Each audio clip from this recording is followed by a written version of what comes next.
What's up, guys? Welcome back to Sunday Sports Club podcast, a podcast all about sports and other things. Also, just love to have on guests every now and then. If you guys don't know, I'm your host, Allison Kuch.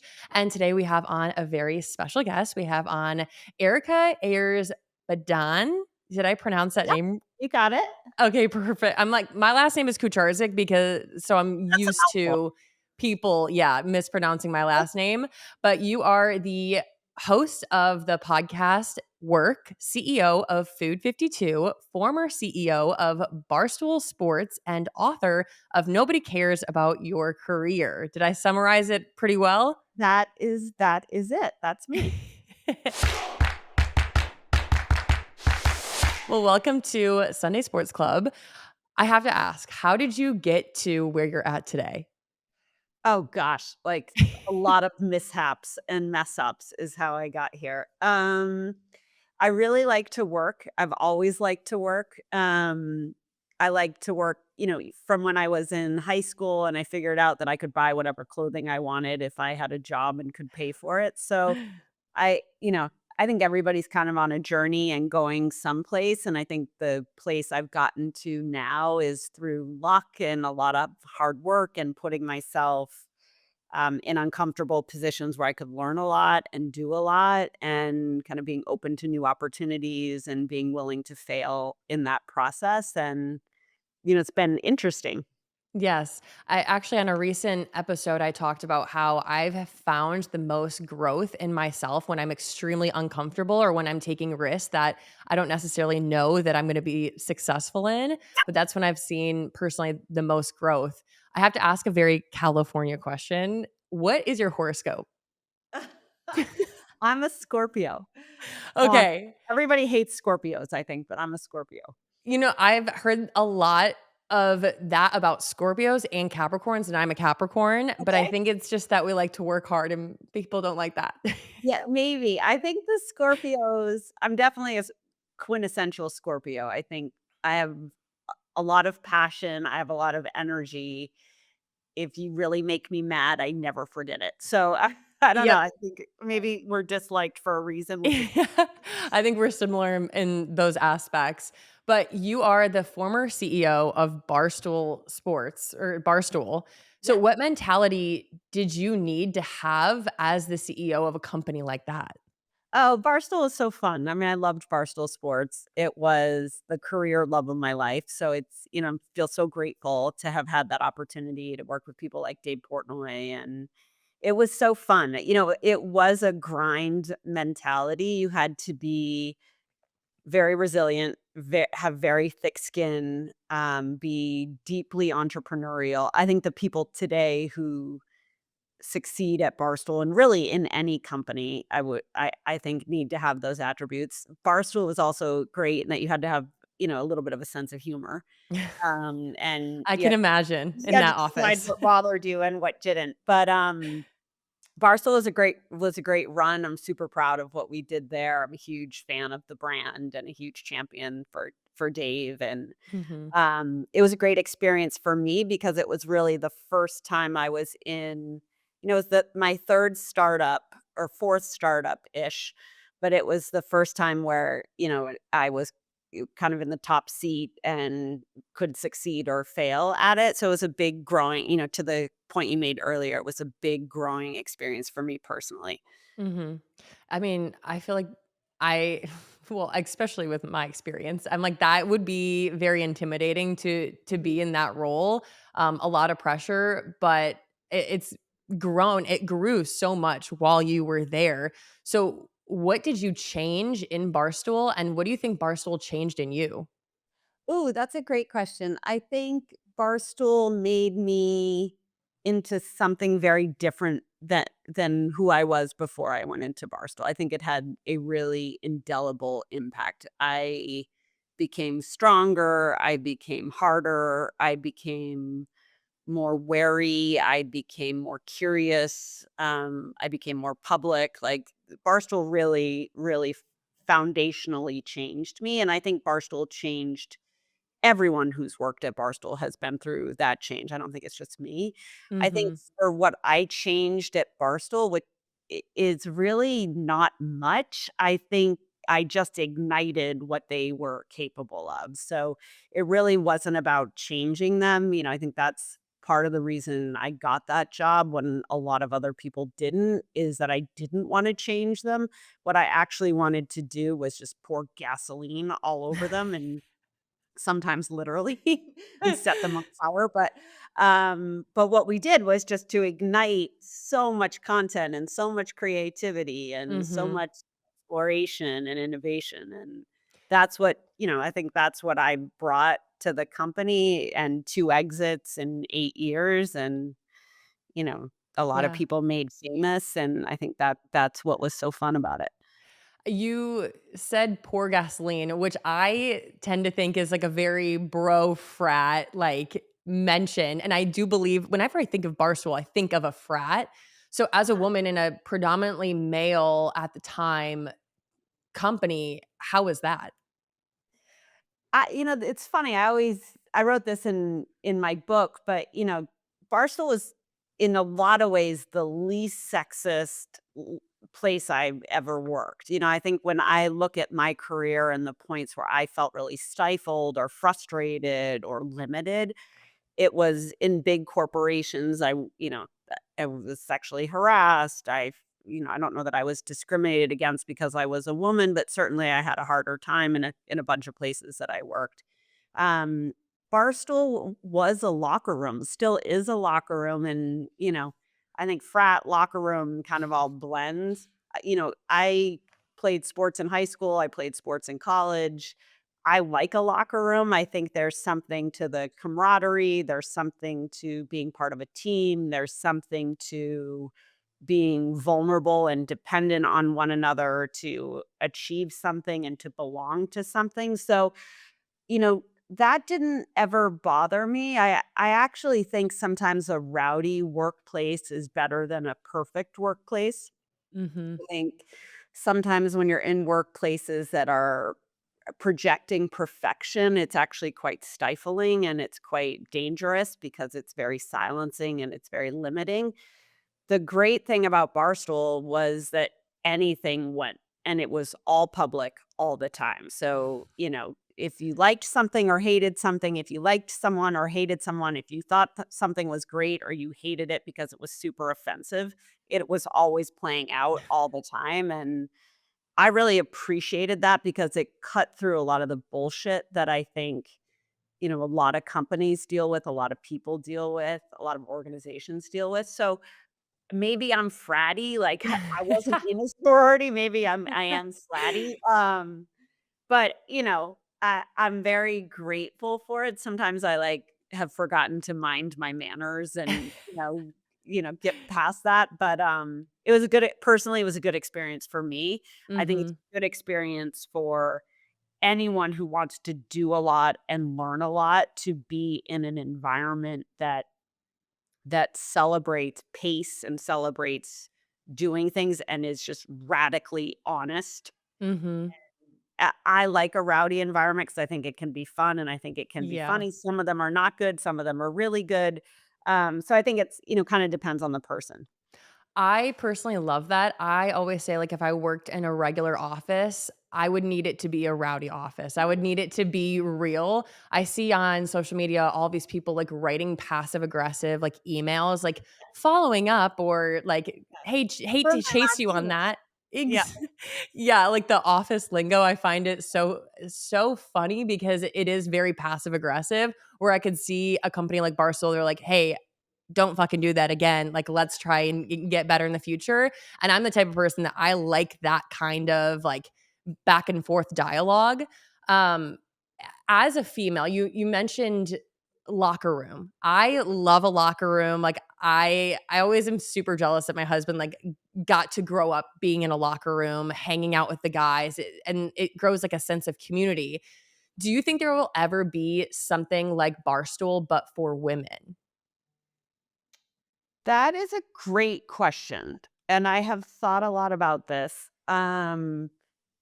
Way before my time, Dave tried to create a Barstool for women called, I think it was called Rula. no, that was a shopping site. It was Stoolala, and it was Jenna Marbles, which is cool. And obviously, if you look at Alex Cooper and Call Her Daddy back in the day, like that was, the Mhm. beginning of a female Barstool.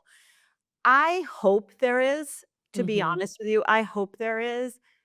I worry that there won't be. I think, just from my experience at Barstool, one of the hard things for women is at Barstool, the guys could fight on camera and give each other a huge amount of shit and then get off camera and be friends and go do the next thing. And w- I have found in content that women are less inclined to share. And Mhm. it's probably because there's way fewer spots and there's far more scarcity, and the amount of sacrifice to get to the spot and the amount of fear once you have the spot is much larger. So I think that stinks for women, but I also think it prevents the flow. Part of the reason Barstool grew the way it did is we'd have one person have a podcast, and then they'd show up on the rundown, and then they'd go to Pardon My Take, and then Dave would have them on their show. Like there was frequency. There was like a Mhm. media formula. There was frequency. Um, if women don't create frequency with one another and they just want to hold to their thing and how they do it, it's much harder to grow. You have to be an exceptional talent to be able to grow exponentially just by yourself. So I think it would be great if there was a female Barstool. I hope there will be. I don't think there will ever be another Barstool because I think the media world has changed and there's so many creators and there's so much fragmentation at this point, but I would love to see it. Yeah, it is crazy from when Barstool first started to now how much the media, entertainment, content space has changed. I think it's changed for the better in some ways. It's also like a very interesting environment to be in from the start to now, like where it's grown to be, especially because I feel like it's so much about individual careers versus like companies and growing Mhm. and that way because I feel like once you grow your own platform it's like, well, I don't need you, like I'm out of here. So I love watching the content creators that are within the Barstool Sports Mhm. community and that started that way and are still there because I can see like they love that environment, they love that passion. It kind of is like a family. Whenever I Mhm. hang around like some of the Barstool people, it's just like they all love each other. Something that I do find interesting is there is a huge increase of women being interested in sports, and Mhm. I've noticed a lot of marketing and even whenever I get a content brief for, like, a company I'm working with, they're gearing it more towards just, like, the general fans instead of Yeah. men liking sports. So Mhm. what is your take on the increase of women being interested in it? Oh, I think it's awesome. I have a whole bunch of thoughts about it. One, it's awesome to see what's happening in women's sports, right? It's just amazing to see the coverage. It's amazing to see the investment. It's amazing to see the production increase and the talent and athlete deals. I'm on the board of the PLL. We just launched the women's league. Like, there's I think it's awesome for sports. I think it's awesome for entertainment. I think it's awesome for women. I think it's awesome for any type of person who likes sports. So I think that piece is great. I think in terms of viewership and engagement with sports, I always think about like the NFL where it used to be, or baseball, where if you were a female, they made one version of the hat and the hat was pink, right? And it was always the lamest color. Do you know what I mean? It's like, Yeah, oh, the NFL, it's always like a V-neck jersey. I'm like, I it's don't like even like a V-neck. yeah, exactly. It's like a V-neck jersey, which is like some fluorescent type of pink, and you're like, "Ugh," or it's like Pepto-Bismol. Yep. And, you have the pink hat for women, and I think what's happening now is that, you know, sports are being consumed in so many different ways on so many different platforms, and it is a whole lot more inclusive, and it's less like, it's just more inviting, I think. Mhm. I Sports is think really the only media vehicle which is generating national attention, and I think it's natural that women follow along with that.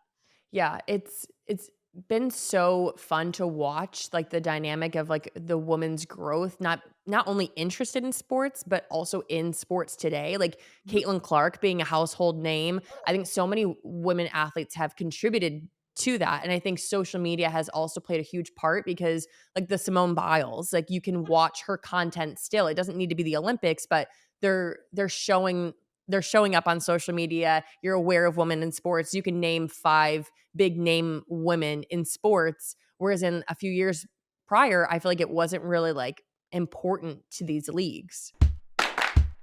Do you ever discover something and you're like, wow, I wish I would have discovered this sooner because it has greatly changed my entire life? That for me is Nuuly because I think back to a few years ago when Isaac and I were moving for football season. And I would pack all of my clothes into these vacuum bags and travel across state lines. And then I wouldn't even wear half the clothes that I brought because I was usually moving to somewhere that had seasons and I didn't actually have seasonal clothes. And I always think now Nuuly would have been such a game changer, but it is still a game changer for my life. So if you guys have never heard of Nuuly before, Nuuly is a subscription clothing rental service that's all about helping you have fun and get creative with your style. Renting from Nuuly allows you to shift your gears in your wardrobe without completely overhauling your entire closet or like me, moving my entire closet. So every month I get to rent 6 items from Nuuly's shared closet of thousands of styles for everything that I have going on. So like dressy stuff for occasions, going out clothes, cute tops, or I don't know, maybe you're thinking, I think I would look good in polka dots. You can try it out with Nuuly, and if you like it, you even have the opportunity to buy it at a discounted rate. Or you can ship it back if maybe you don't look too good. I'm sure you're gonna look great though. But Nuuly takes care of everything from shipping to laundry. I can even pause without paying a fee if I need to take a break for any reason. So again, Nuuly is a subscription clothing rental service. So for just $98 a month, you get any 6 styles each month and access to thousands of styles from more than 400 brands. And they're brands that we know and love, like Free People, Farm Rio, Hill House, For Love and Lemons. They have inclusive sizing too, up to 5X, as well as petite and maternity. See, exactly. I wish I would have known about Nuuly back when I was pregnant because I now have clothes that have been sitting in my closet that I should just get rid of because they're eating up space. And also, again, you have the option to buy what you love at a discount. So, if you guys can't tell, I'm a huge fan of Nuuly. And if you are interested in trying out Nuuly, Nuuly is a great value at $98 a month for any 6 styles. But right now, you can get $28 off your first month of Nuuly when you sign up using the code Sunday. Just go to nuuly.com. That's Nuuly with 2 U's and enter the code Sunday and sign up to get $28 off your first month. That's Nuuly.com, Nuuly with 2 U's with code Sunday. Nuuly subscription clothing rental, change your clothes. Have you ever sat and thought to yourself, I need a pair of shoes that I can wear to a theme park and the grocery store, and then maybe onto the boat? Honestly, it's maybe you haven't thought that, but if you've ever thought, "Hey, I need comfortable shoes that look cute, are gonna be comfortable, and also I can wear in so many different settings," let me introduce you to Vionic because I am Vionic's biggest fan these days. I have raved about their Uptown Willa, their Bay, their Wanderer. Honestly, all their shoes are comfortable and they're cute. So, what sets Vionic apart from other typical shoes is that every shoe in Vionic is powered by their VioMotion technology. So, beauty and well being in every pair. Vionic is about science that sets you in motion. They began by revolutionizing medical orthotics, and today they are committed to harnessing that medical foundation in the advancement of biomechanics to engineer significantly better performing shoes that strengthen your natural movement while aligning and balancing you feet first. So, again, I've talked about the Uptown Willa, the Bay, the Wanderer. The Bay is just my go-to these days because it's a fresh take on the nautical style, and I live in Orange County where I don't know, I'm just really trying to bring in that coastal feeling to me. So it has a buttery soft leather upper and jute detailing. This slip-on delivers laid-back comfort with a relaxed vibe, and I think we all are all trying to go for that relaxed vibe, and you can't do that if your shoes aren't comfortable. So these shoes, again, I wear them to theme parks, to the grocery store, and then then, whatever I'm doing later that night. So I can't recommend Vionic enough. If you guys are interested in checking them out, you can use code Sunday at checkout for 15% off your entire order at www.vionicshoes.com. Again, that's www.vionicshoes.com. When you log into your account, first time use only. Vionic shoes, wearable well being for your feet. If your summer is anything like mine, your summer is probably full of big moments. I'm talking weddings, vacations, endless photos. And if you're dealing with hair thinning or shedding, showing up and being present in those moments can feel tough. I don't know why, but I just am a happier person. Well, I do know why. I'm a happier person when I feel confident, and I feel confident when my hair looks good, when I feel pretty, and honestly just like when I feel put together. And my hair is a huge part of that. So Nutrifull takes a whole body approach to hair growth, working from the inside out. So the sooner you start, the sooner you'll be feeling confident and focusing on what really matters most to you. And for me, that's just like actually enjoying myself and not having to worry about, oh my gosh, how does my hair look? Like, does this look good? And anything like that. Nutrifull is the number one dermatologist recommended hair growth supplement brand, trusted by over 1.5 million people. Anything truly worthwhile takes time and effort, and with Nutrifull, see thicker, stronger, faster growing hair and less shedding in just 3 to 6 months. You guys, I took this before I was pregnant, and then at 4 months postpartum, I snapped back into shape and I was like, where's my Nutrifull? I started taking the Nutrifull postpartum formula, and it helped so much. Again, it's not an overnight change, but you'll see it gradually happen. And now I have thick, luscious hair that I have fallen in love with. And everybody's root cause of hair thinning is different. So they have multiple formulas. They have women's, a woman's vegan, a woman's balance, and postpartum. And I love that because it's not a one size fits all approach to hair growth. When you're navigating postpartum, menopause, a plant based lifestyle, or simply just looking to see less hair shedding, Nutrafol has you covered. So this summer, you can stop worrying about your hair and start making memories. For a limited time, Nutrafol is offering our listeners $10 off your first month subscription and free shipping when you go to Nutrafol.com and enter promo code Sunday. Find out why Nutrafol is the best-selling hair growth supplement brand at Nutrafol.com, spelled Nutrafol.com, promo code Sunday. That's Nutrafol.com, promo code Sunday. I mean, I think it's awesome. Like, it was funny. I was meeting with a WNBA owner, and she was kind of lamenting the feuds between Angel and Caitlyn, and I was like, "This is what you're waiting for." Like, the fact that Barstool Sports is covering women's basketball and heroes and villains, and people have, it's like the Howard Stern thing, which is the people who hate you watch twice as much. You know what I mean? So Mhm.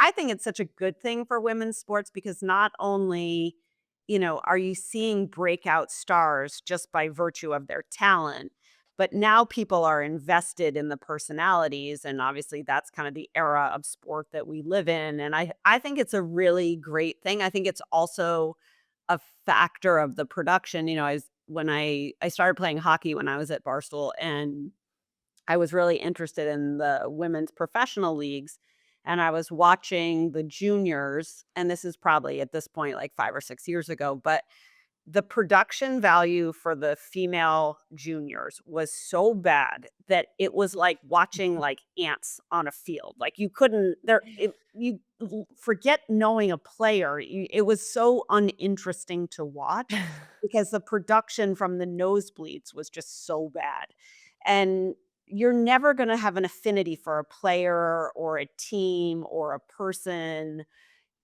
if you can't see them, and Right. that's, like, the beauty, I think, of what's happening is there's more money pouring into women's sports. There's more showcase heroes in women's sports, WNBA being the leader in that. Gymnastics, tennis, you look at Coco, like, they're stars, and Mhm. the more stars there are, the better. Yeah, I love it. And I do love that social media allows these athletes to have these platforms. You mentioned it, like if you can't see their face, you're not really going to be a fan of these people. And I think that kind of goes into play like when I started sharing me and my husband's journey of him playing in the NFL and me kind of like well, I wish it sounded better than this, but I was like following after him, Yeah. showing everybody this lifestyle and like what it takes and all the moves and whatnot. Because if you think of NFL players, it's only the big name guys that you see them with their helmets off on the commercials. You Yeah. see them like with their helmets off on, photos and videos that the team is putting out. And I feel like more recently, you're able to see these other players, the secondary players who might not be the big name guys, the O linemen, the people who don't have the fancy job of throwing the football. And I think social media goes into play with that. But it's so interesting picking your brain because I feel like you have such a diverse background. And with that, you wrote a book. So, your recent book, Nobody Cares About Your Career, love the title, gets into how people can navigate their careers in a way that works for them. So, I want to get into some advice because I think a lot of people would be interested to hear that are listening to this. What would you tell women in a male dominated industry who want to fit in but also stay true to themselves? Yeah, I think that's a great wait, are you a wag? I'm a retired wag. You're a retired wag, and did you resent being called a wag? Is wag a bad word? I feel like it was when my husband first started. That was 7 years ago, my husband or 8 years ago now, almost 9, Okay, Jesus Christ. So my husband got drafted to the NFL back in 2014 or okay, 2017, and when he got drafted, that was right after, E! Network had came out with a show called Wags, and it okay, was, like, girls who wear designer, drive G-Wagons, like, okay, have yeah, 5 nannies for their 2 kid like, it was extra, back then, I hated the term wag. I still probably would never call myself that, but yeah, I feel like now we're kinda taking it back yep, and showing that, like, we're our own people. yeah, that's great. Initially in my husband's career, whenever we would introduce ourselves, people would ask, "Oh, like, what do you do for work?" My husband would say, "Oh, I'm in the NFL," and then people would just, like, drop the idea that I even had an identity As or a they're like, job. "Oh, your arm candy." Yeah, Yeah, I'm like, I have a few jobs," yeah, but yeah. So, it's been an interesting dynamic. that's cool, good for you. I think taking stuff back is great. Okay, so sorry, to your question, Mhm, look, I wrote the book called Nobody Cares About Your Career because I really think the only person kind of to this point who matters in a definition of what's a great career and what success looks like is you. And I think a lot of times people do things because they think it will make someone else happy or it will make them look impressive to someone else or there's some expectation kind of being born on them or pressed on them of what who you should be, and I just really don't believe in that. I think work is an incredible tuition to change your life. If I look at my life, like, my work has changed my life more than any other factor, times 100. mhm, And I think for women, it's awesome because I think women need to believe in themselves more, like, if I had a wish for women, it's like the go do it, just do it, like, don't worry so much about being perfect, don't worry so much about failing, don't worry so much about what everybody else will think or how you'll be judged for whatever you decide to do, if that thing is in fact good for you and if it makes you happy, and, when I took the job at Barstool Sports, I was fired from every board I sat on. Most professional people that I associated with was like, "You're an idiot." And a lot of the women's groups who I was associated with were a little bit like, like that's ew, like what's she doing? Like she's mhm, committing career suicide. But I knew that this was like the greatest chance I would ever have to create something that was wildly successful. And if not successful, it was going to be super interesting. And that was a good move for me in so many ways. It made me more confident. It changed who I was as a person. And I think everyone should have that for their career. And it doesn't matter if you have a big media job or you're you're married to someone famous or you just work in the gift shop. Like, it really doesn't matter. Your career is your own to make it what you want and what you will. And I think that's really important for women. I created a group called Work Like a Girl, which is open to women anywhere and everywhere. We have a huge Slack presence. We have a newsletter. We do meetups. We have local chapters. And my thing is like women should find other women who want to lift each other up and be a voice of reason for one another, a resource for one another, and also to give one another a push when they need it. I think, I write a lot about this, which is, there's kind of this, I think, perception that women, at least the women who came before me in media, were perfect. They were coiffed. It's the Sheryl Mhm. Sandberg. Everything is Chanel. Like, it's perfect. And that's just bullshit. Like, it's not perfect. It's messy. You're tired. You're stressed. Yep. You're exhilarated or you're depressed or you're failing or you're succeeding. And it's all in equal measure and it's all the time. And the book and the Work Like a Girl gang is really to speak to that and normalize it and be like, it's a journey and it's okay. No, I love that, and I love how you've grown that community. Um, I do have to say there when it comes to the workplace, I was in the workplace for quite a while after I mean, I guess I'm still working, but I'm saying in like a traditional like Yeah. going into work kind of job. There are scenarios and some disaster scenarios that people might get themselves into. So, like, taking shots at a company party. Is Yeah. there any, like, type of disaster scenarios you would recommend people not getting themselves into? Oh, yeah. I mean, and I've made like every mistake there is. So, like, I have a whole chapter on this. I think it's like sex, drugs, and other disasters at work or something like that. I think you've got to try your best to avoid career limiting moves. That's kind of how I would say it. I think the funny thing about people and work is that you're going to be in great places and bad places throughout your life. And you're going to probably have a job at the same time. So, and your job is also going to be great and terrible at different points in your life. And I think when you're not right or you're not feeling great or you're not super stable, to try to like keep the crazy at least contained so it doesn't bleed from one to the other. So I think, try to avoid the career limiting moves. Like, you go to your company holiday party, don't get shit faced. Say hi to everybody before you get drunk. Like, Yep. wear clothes that makes you uncomfortable or suggest something that is not or is otherwise like putting yourself in a position to be uncomfortable or taken advantage of. And I think I have a lot of thoughts about it. I think women should be and do whatever they want. So you wanna sleep with everybody in the office and you're okay with it, like, awesome, do it. You wanna wear nightclub soles for work because that's what you look good in, awesome, do it.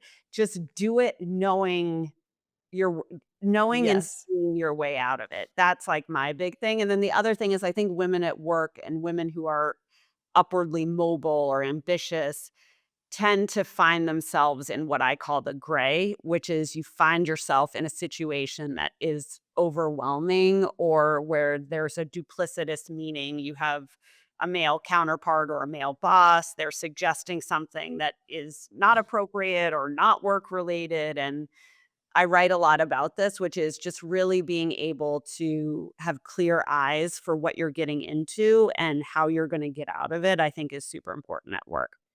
Very, very interesting. And you mentioned a little bit earlier the idea that when you're going through hard stuff in life, you're still gonna have a job at Mhm. on the other side of that. So what is your advice when it comes to navigating work-life balance while your job is super demanding?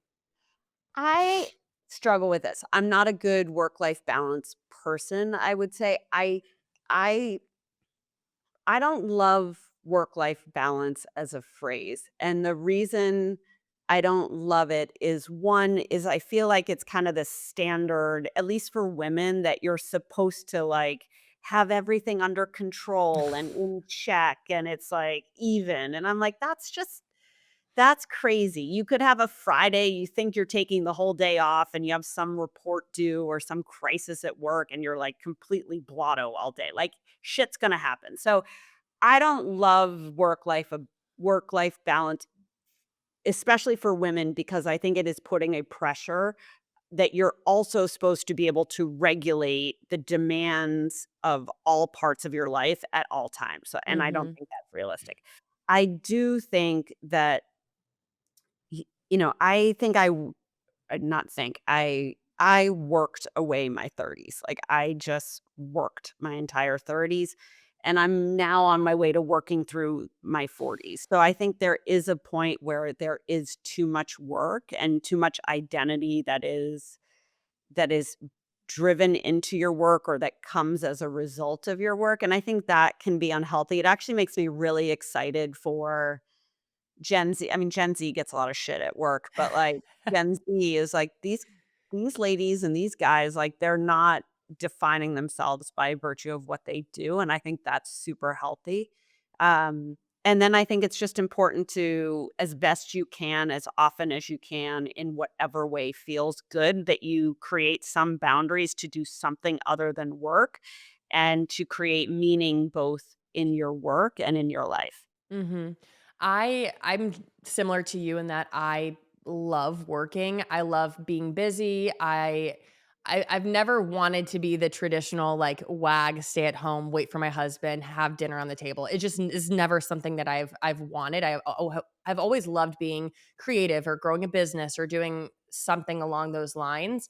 And it's interesting because I used to hate my job, and now when I love my job, I'm like I was doing the same thing. I was working all the time in both, but it's crazy because work-life balance for me is just loving my job because then it's like when I have to do something on the weekend, it's not like I have to do it. It's like almost I'm passionate about still Yeah. doing it.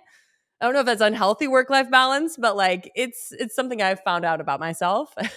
I think it's a great thing. I think it's look, if you're passionate about what you do, there's that phrase, you'll never work a day in your life. And, like it's a little bit Pollyanna. There are crappy days at work. It doesn't matter what you do or how you do it. There are shitty days at work.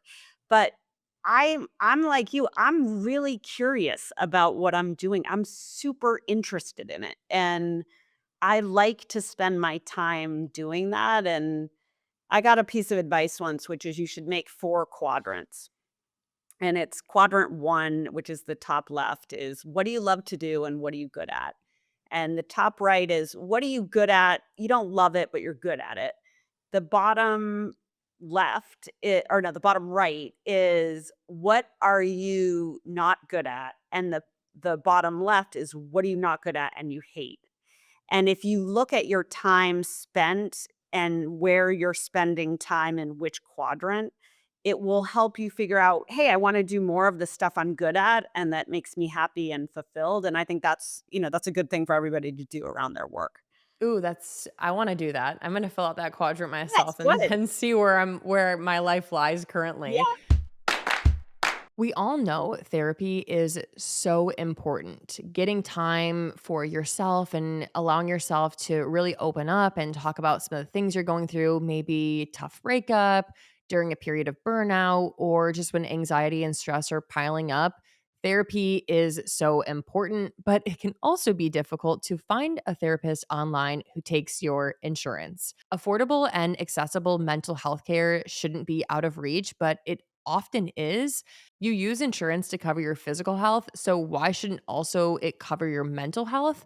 Well, let me talk about Rula because Rula makes sure it does. Rula does things differently. They partner with over 100 insurance plans, making the average copay just $15 a session.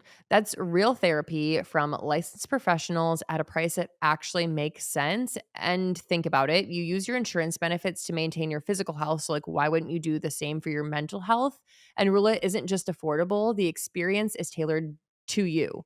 Other online therapy platforms might match you with the first available provider, whether or not they're actually the right fit. But with Rula, they consider your goals, preferences, and background to provide a curated list of licensed in network therapists who are actually aligned with what you need because they know that finding the right therapist can make all of the difference. So I'm talking no wait lists, no frustrating back and forth. Rula makes it really easy to find a mental health provider who is accepting new patients, and appointments are available as soon as tomorrow.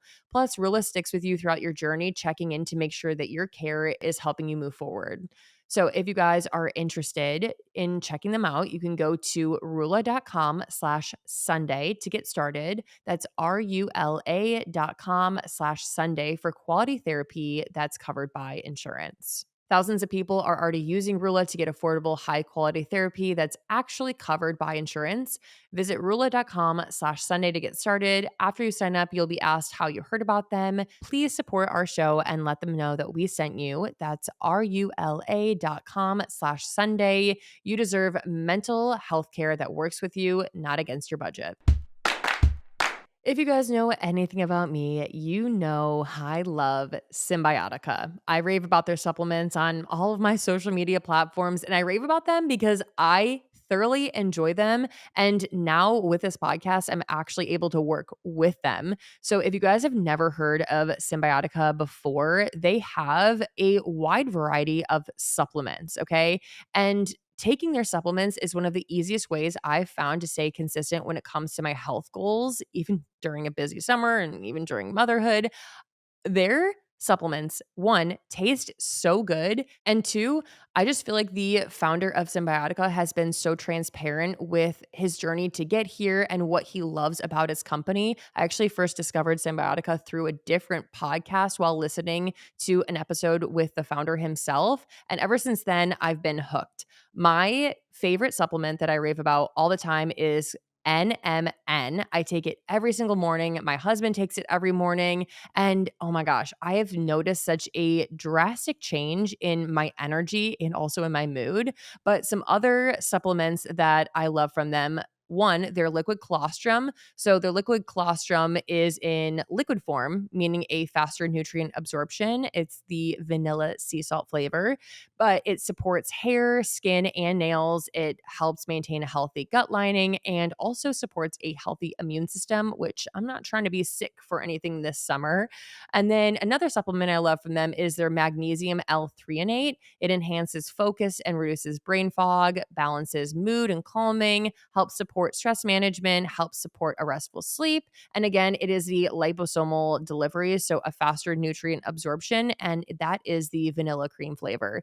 Honestly, I rave about them so much. If you guys have ever even thought like, "Oh, like I heard about Symbiotica from that one podcast. I should really look into it." All you have to do, you can go onto their website and they offer a little quiz, and it can kind of gear you towards what supplements that might fit your lifestyle. So again, huge fan of Symbiotica and highly recommend you guys checking it out. You can go to symbiotica.com/Sunday today to get 20% off plus free shipping. That's symbiotica.com/Sunday to get 20% off plus free shipping. If you guys have been following me on social media for a while, you know I love my drinks. Like any type of drink. I actually used to have a little series on social media that I would like try out a new drink every week, and I would rate it like 1 to 10, and it would kind of just be all over the place. All that being said, I just love drinks, and a drink that I have been a recent fan of is called Simply Pop. So Simply has launched a new prebiotic soda, Simply Pop, which is the new juicy soda. There are 5 flavors. They have pineapple mango, lime, strawberry, citrus punch, and fruit punch. Simply Pop is a new fruit forward bevy of prebiotic sodas made with 6 grams of prebiotic fiber to support gut health and vitamin C and zinc to support immune function. Which you guys, if you've been following me on social media, know that I have some problems with my gut health and I'm always traveling. So anything to support my immune function, I'm a fan of.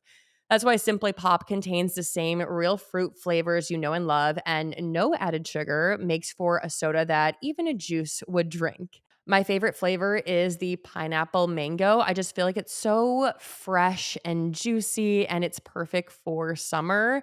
And whenever I'm drinking it, I feel like I'm doing something for my body, both immune system and my gut health. And the best part is that, again, no added sugar. So I just feel like you can't beat something like that. I personally highly recommend this whether you're on the go, you wake up and you want something juicy, or, just an outdoor summer beverage by the pool. Why not?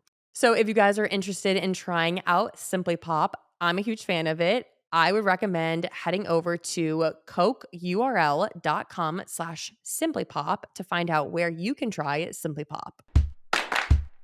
How do you handle moments when you feel like your voice isn't being heard or your contributions don't matter? I think that work is unforgiving and, um, I don't know if this is a word, like discaring, uncaring, Mhm. in that everyone is replaceable at work. 99.9999% of people are replaceable at work. And I think one thing that happens in work is, I don't know, the company runs out of money, or you and your boss don't get along, or your role gets eliminated, and I think people can kind of be shocked by that, and it is shocking. But I think you have to remember about your work that and this is a lot of what nobody cares about your career is about, is you've gotta do the biggest part of it for you, and that you are getting satisfaction and fulfillment out of a job well done, not because somebody else validates it and says that it's good, but because you know it's good. So the first I would say that kind of as a fact about work. Um, I think the second thing is not being heard absolutely sucks. Like, it's the most frustrating, Mhm. aggravating thing imaginable. But a lot of times, I think to understand why you're not being heard, one is you have to ask yourself why. Why am I not being heard? And I think it's very easy to always blame not being heard on someone else. And I think you blame the listener or the lack of listening. And I think in a lot of times that's totally appropriate and makes sense. In other instances, I think you have to ask, how am I communicating? You know, what is the tone that I'm using? What is the format I'm trying? What is the frequency? Um, I used to be like this a lot in my career, which is I would be like, I would be like, but I said something like 3 months ago and they haven't done anything with it. And I'd be like incredulous that nobody picked up that I had this angst and this passion or this like rejection of what we're doing. And I'm like, nobody cares about my career. Nobody's sitting around being like, "Ooh, what does Erica think about this?" Like, so I Mhm. think just being cognizant in that, and then also just advocating for yourself, and keeping trying. And look, if you're in a position or a place where nobody listens to you and it's super unfulfilling, you should leave. I love that. If no one's listening and you truly feel that, get out. Get out. um, you've also mentioned that you've fucked up and made some bad decisions while at work. How do you think people should go about like cleaning up their fuck ups? Yes, this is a big one. I think when you screw up at everybody screws up probably most every day at work, in a micro way or in a Hopefully not my doctors, but yes, exactly. Yeah, those guys should or girls should have a yes. higher standard. But um I think when you go through a failure, big or small, it's important to mourn and to have all the feels. I think a lot of times, like for me, if something goes really wrong or if I screw up, which I do all the time, like I call it like I need to take to my bed. Like I like to like sleep off a loss. Um, and I think it's okay to sulk and mourn and kind of have your pity party and like, you know, Right. you got to do that. I think You're the validating my experiences, so thank Oh, you. good. Yeah, I always take to my bed. Um, but I think the second thing is, let's say you screw up on a project at work or, you let somebody down or whatever. Everyone knows you screwed up, including you. And the faster and sooner you can have, we call it at Food 52 a wash up. You might call it a postmortem or an after action review, whatever you call it, doesn't matter. But you've got to be like, hey, this didn't go well. And here's why it didn't go well. And here was my part in contributing to that.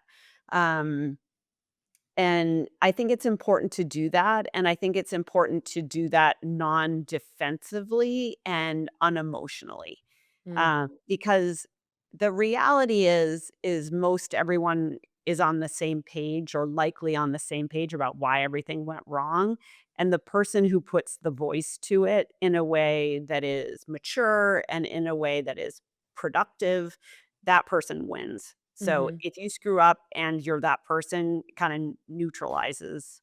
And then I think the next thing is like, what have you learned for yourself about how you would do something differently? We had a thing in the work like a girl Slack yesterday. Our daily topic was exactly this. Like, when have you screwed up at work? What did you learn about it? Whatever, failure. And one woman told a story about how she worked in an agency and someone who worked above her, they had a difficult client, and the person was like, "We need to send this nasty email to the client. We need to put the client in their place. We're gonna push back on the client." And the person who worked above her wrote the email, but made her send it from her account, Oh. and she got fired as a result. The client reacted poorly. It all came back to her, and she was like, "It was devastating. Like, it was really devastating to me." But I learned a bunch of, like, really good things. I knew I shouldn't send the email. I wasn't comfortable sending the email. I did send the email. I wish I hadn't. And so she was able to tell the story about what she learned from it. And I think that's the great thing, which is, if we're lucky, life is long and meandering, and you might think something is like a catastrophe in this moment, and it might be, but there's a tomorrow and there's a new place and there's a way you can learn from things. And I think that's a healthy way to look at it. Wow, oh my gosh, that I would have to take a How's it few days laying correlate? in bed after that one. That's like a week in bed. Yeah. It's also funny you mentioned, like, try to come out as, like, the voice on top because that person's winning. I struggle with being emotional whenever I know I did something wrong, so I'm gonna have to work on that one so that I come across as, like, a strength like, a strong voice instead of like, "You guys, I fucked up," like, Totally, uh, totally.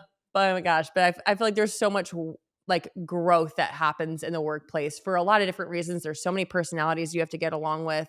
um, Whenever people ask me in the past, like, "Oh, are you close with all the wives and girlfriends on your husband's NFL team?" I would always say, if you're in a group with 100 other women, you're gonna naturally gravitate towards A some couple. rather Yep. than others. So there's not drama in it, but it's just, normal human Yeah. personalities, right, getting along.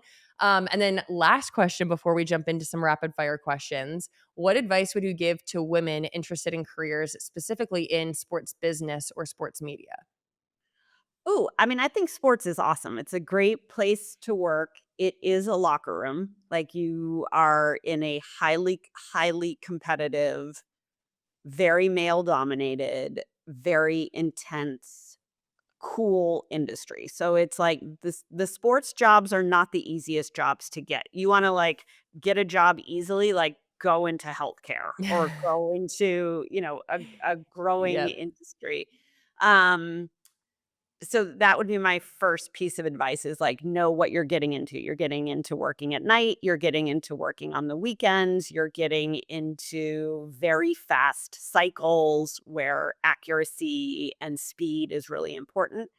Um I also think there's a lot of ways to get your foot in. I think the hardest thing is to get your foot in the door, to be honest with you. Like, it's so hard. Everyone, if you want to work at a corporate office or you want to work at a league or you want to work for a team, it's hard to get in the door, and a lot of times it's the internship or the volunteer work that can get you there. I think that's a second piece of advice. I think the third piece is like you're not going to make a lot of money. Like, you don't make a lot of money, but it's very cool. So I think, just being realistic about what will come out of it. And then I think sports business is super interesting, yet also totally uninteresting.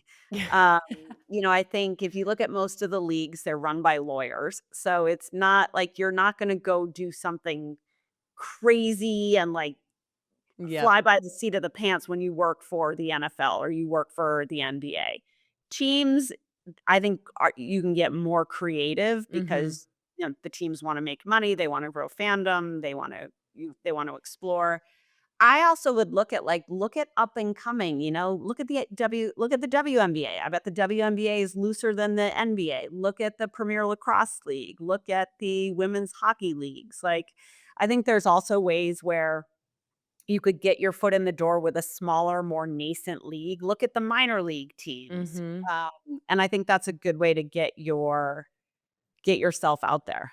Yeah, I love that. Oh my gosh. Well, it has been so fun talking to you. Before we Thanks end, for we're going to having me. do some Okay. rapid Oh, fire. okay, Yeah, great. we're going to do some rapid fire questions. Very easy, this or that. Okay. Who is the GOAT, Tom Brady or Patrick Mahomes? Oh, I'm a Tom Brady. I think Tom Brady's turned into a cyborg, but I'm like Tom Brady all the way. I love that.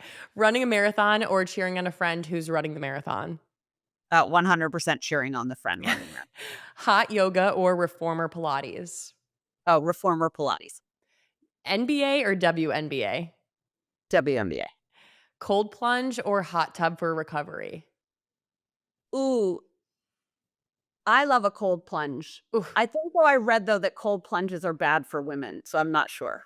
Oh, interesting. Well, There's that's a like good something thing. where it's actually not good for us, I'm but like, I hate I being need to work cold. out more to earn a recovery, so I think I would probably say like neither, but I love that. Coaching your kids' teams or cheering from the sidelines? cheering. Kelsey brothers or Manning brothers? Oh, Manning brothers all the way. Thank you so much for coming on.